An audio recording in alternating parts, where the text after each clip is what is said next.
Hello people, and welcome back to Jon Sheppard Fitness. Yes, I've had a week off social media, like making YouTube videos, but I'm back now. Planning a lot of videos over the next few weeks because I've got a few weeks off work and I'm going to be shooting a lot of videos. So I'm going to tell you a bit more about that later. But the reason why I've had a week off, I would say just over 2 weeks maybe, I don't know, is because I've came to the decision I'm not going to be competing this year at all. I'm not going to even attempt to try and get in shape for the end of the year to gain one of the shows, whatever it is I was going to enter.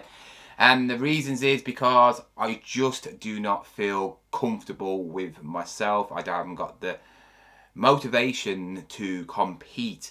I'm still in that limbo stage of like training. Obviously I've had a few setbacks since the gym's opened back up with illness, injury, and it's just pointless. If you follow me on Instagram, you probably would have seen a couple of my posts I did over the weekend. And it got some backlash, but also it got some support. And the reason why I'm doing this video is to talk about bodybuilding in general. I am no professional at all. I wouldn't even say I'm worthy of talking about it. I've never competed before.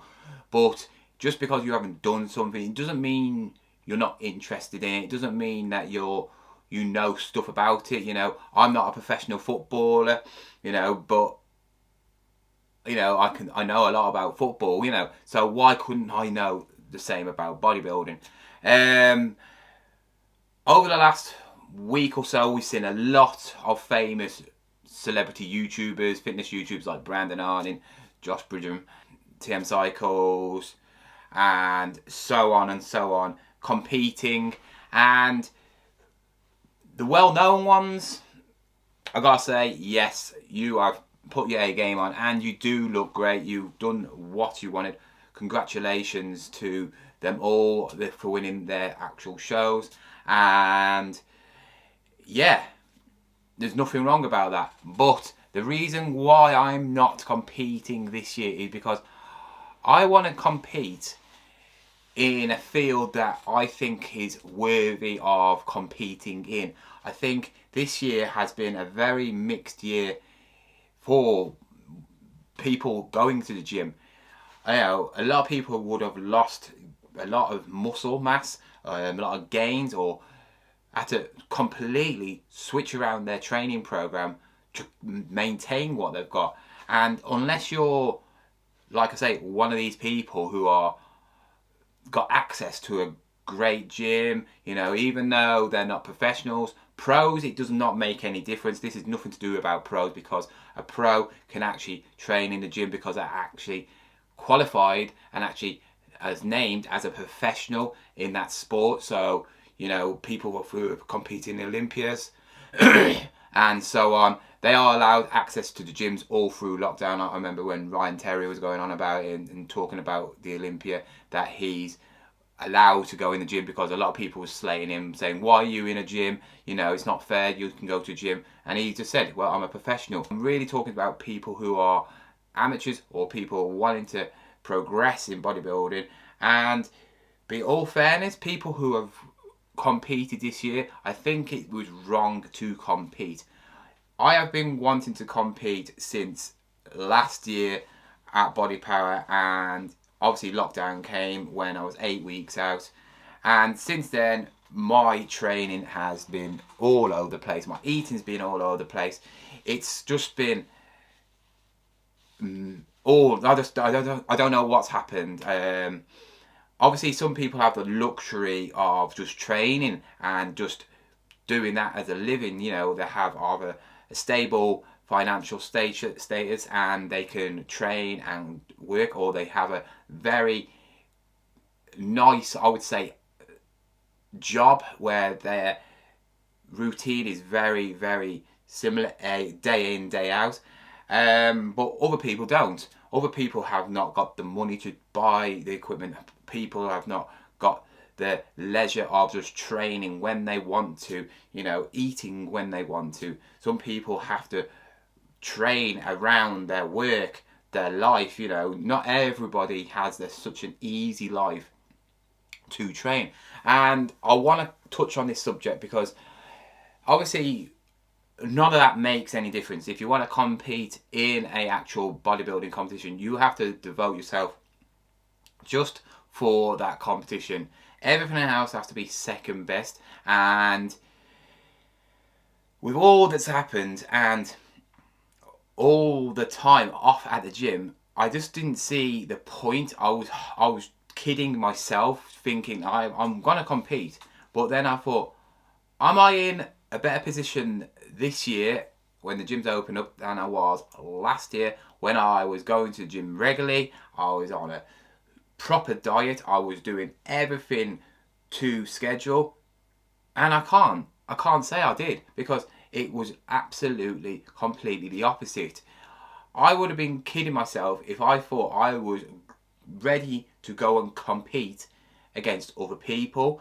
And through the weekend, especially this weekend at the PCAs, I have noticed the quality of that competition gone down so bad. And I don't know if it's people who are in my boat just thinking, I want to go and compete, I want to go and compete, don't care, or coaches thinking this is a good time to win a trophy, make my coaching business look good, because I know a lot of the top contenders, or a lot of the people who are wanting to become a pro, won't enter this year because they know they've missed so much time off.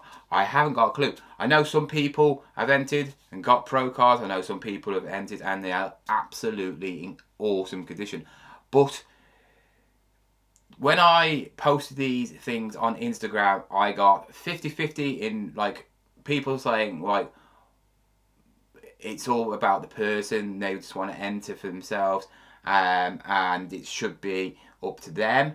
And then other people who are so-called, I am a bodybuilder because I've done a competition once, think that, oh, what do you know? When are you going to compete? It'd be better for you to actually do it than say it. And yeah, fair enough. You should be able to say something and actually prove your point. But why would I compete in any of them categories and think, well, look at the competition? I personally, me being in the shape I am and what shape I could get into, I could have gone onto one of them stages at the weekend and got in the top 3. Easy. I could have probably won the classic, which is over 35s. I could have won a beginners easily. I could have probably came, I would say, second in men's physique. If I went in short, I would have came in the top 2 easily. And I'm not being big-headed. It's just because the quality in the shows was absolutely terrible. I mean, I am not blaming anybody who was in them shows, So if anybody who's watching this, maybe not, but there might be, I'm not slating you personally. I'm more going on about the coaches. Obviously, I'm not going to mention no names. I'm not going to say who and put pictures up, because it's unfair on the people who are competing. Everybody still has to try hard and, work as hard as they possibly can. But I saw people on there, they basically looked like they just came out of Love Island, the shorts on. They had no abs at all. It must have had about 12% body fat. And I'm thinking, unless you are completely deluded, why are you entering yourself in a competition when you know you're going to be going against people who are really determined, really wanting to win this, and you're basically looking like an average man?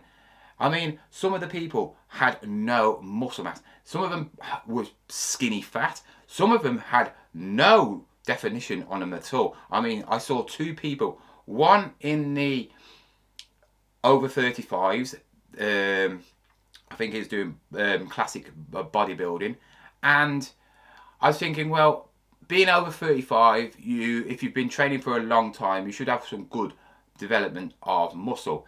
It doesn't mean you have, because you could start late, but this person had no legs.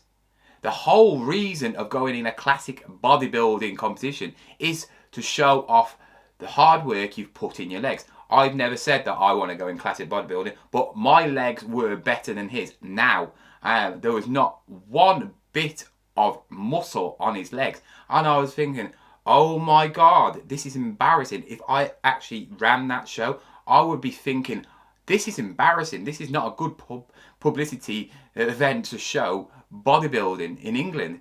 And you got to think the PCAs are actually not drug tested. So some of these people are some sort of steroids or SARMs or test or whatever, and some of them obviously aren't being natural because they got no muscle mass at all. It feels, I know it sounds harsh me saying this, but if I want to compete, I don't want to compete against people who I could beat now. You know what I mean? I want to compete against people who are like, I'm worried looking at them, every single one of them. I have to say, wow, that all these could win, you know. And it wasn't like that. It was terrible. And I think what's happening now is bodybuilding is completely separating. It is absolutely needs sorting out. We used to have certain categories where it was just this size for this person, this size for this person, this size for this person, right? And then we had categories where it was just one sort of figure, and that was it. You know, it was just basically you knew what you was against, and you knew that as long as you looked that condition, you're going to have a good chance.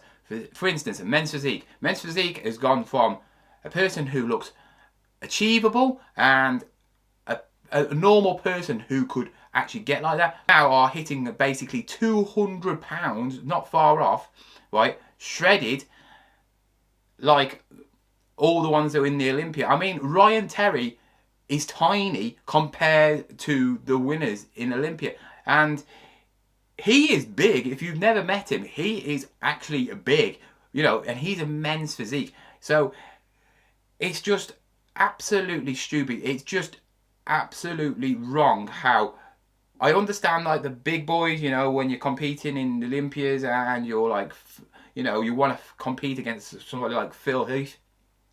We all know they're going on whatever, you know, steroid cycle, whatever they do. You need to have that to get that size. But there needs to be some sort of regulation where you have to only be this size. You only have to be this weight category, you know, for a certain category, basically. So men's physique, you've got to only weigh this amount for this event.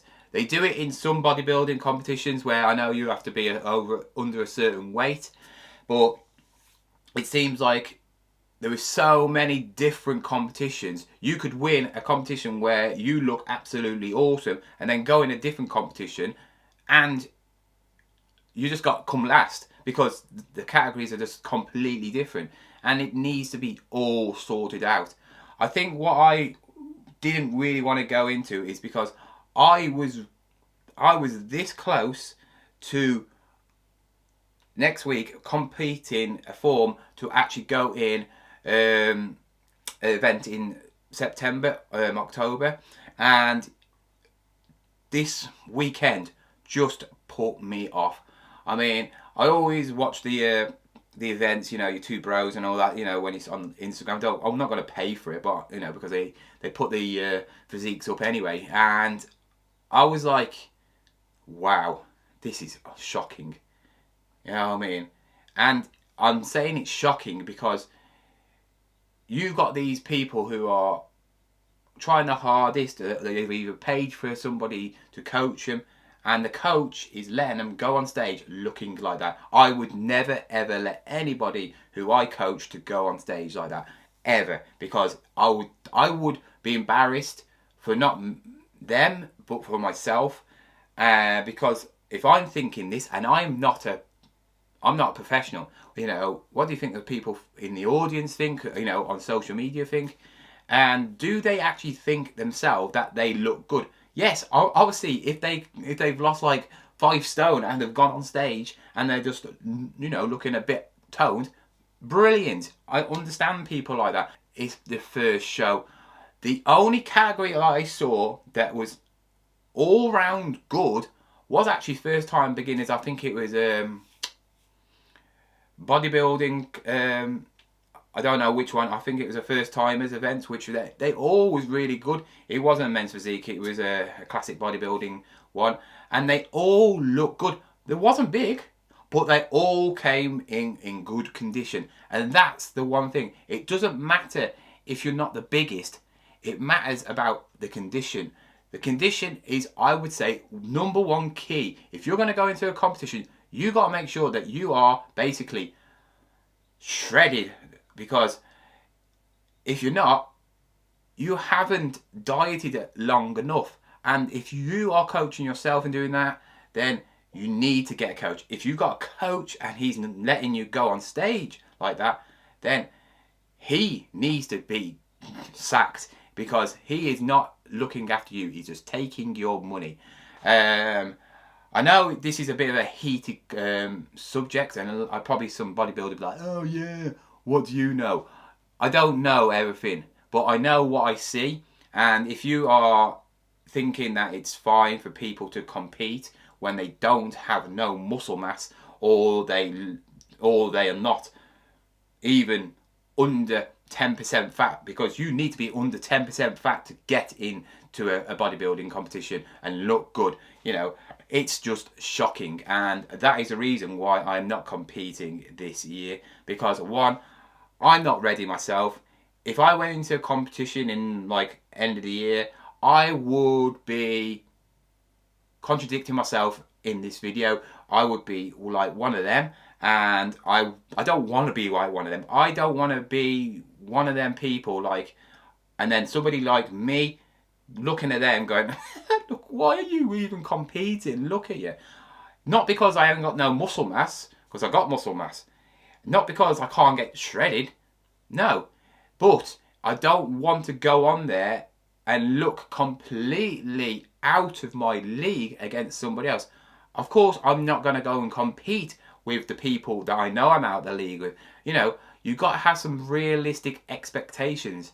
If you are a newbie, don't think you can go and compete against somebody who's been doing 4, 5, 6 bodybuilding competitions. Go in a newbie, a beginner's stage, something new. If your legs are not very good, don't go in a competition where you have to show all your legs. Go in like a men's physique or a fitness model, because they're not really that bothered. Because they're not really that bothered.